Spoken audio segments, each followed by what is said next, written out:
चले आगे बढ़ते हैं। इंदौर एमवाई अस्पताल से जुड़ी बड़ी खबर है। चूहे के काटने से 2 बच्चों की मौत का मामले में कॉलेज के डीन अस्पताल प्रभारी को दोषी माना गया है। डॉक्टर अरविंद घनघोरिया को दोषी माना गया है। एमवाई अस्पताल प्रभारी डॉक्टर अशोक यादव भी दोषी पाए गए हैं। मामले के बाद केंद्र सरकार की ओर से आयुष्मान भारत के सीईओ योगेश भरसट कमेटी ने जांच की थी और इस जांच में 2 डॉक्टर्स को दोषी माना गया है। कॉलेज के डीन, अस्पताल प्रभारी दोनों को दोषी माना गया है। डॉक्टर अरविंद घनघोरिया को दोषी माना गया है। इसके अलावा जो एमवाई अस्पताल प्रभारी है डॉक्टर अशोक यादव, उनको भी दोषी माना गया है। पुष्पेंद्र वैद्य हमारे सहयोगी जुड़ गए हैं। पुष्पेंद्र, एक तो डीन है, उनको भी दोषी माना गया है और एक अस्पताल के प्रभारी हैं, दोनों को दोषी माना गया है, लेकिन किस रूप में वो भी बताइएगा डिटेल में।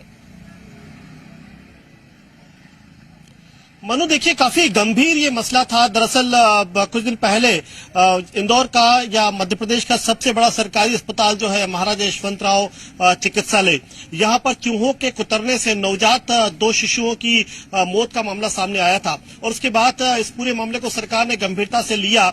इसमें जांच कमेटी गठित की गई थी और आज जांच कमेटी ने जो डीन है अरविंद घनघोरिया और जो कि अस्पताल के सुपरिंटेंडेंट है यादव, डॉक्टर यादव, इनको दोषी माना गया है। यानी जिम्मेदारी इनकी थी और इन्होंने जिस तरह से इनकी जिम्मेदारी होना चाहिए थी, इन्होंने अपनी जिम्मेदारी को निभाया नहीं है, इसमें दोषी पाए गए हैं। और साथ ही रिपोर्ट में यह भी कहा गया है कि लगभग 2.25 करोड़ रुपया प्रतिमाह जहां महाराजा यशवंतराव अस्पताल के अंदर कंट्रोल पेस्टिंग पर खर्च किया जाता है। यानी इतनी मोटी रकम खर्च करने के बावजूद इतनी गंभीर लापरवाही, यानी जो आईसीयू है, बच्चों का एनआईसीयू होता है, उसमें 2 नवजात शिशुओं की जो है चूहों के कुतरने से मौत हो जाती है। ये काफी गंभीर मसला था और इसके बाद रिपोर्ट ने अपनी जो कमेटी है उसने अपनी रिपोर्ट दी है, साथ ही कोर्ट में भी इस रिपोर्ट को पेश किया है। जी ठीक है पुष्पेंद्र वैद्य, शुक्रिया आपका तमाम जानकारी के लिए। ये उस वक्त का वीडियो भी हम आपको दिखा रहे हैं।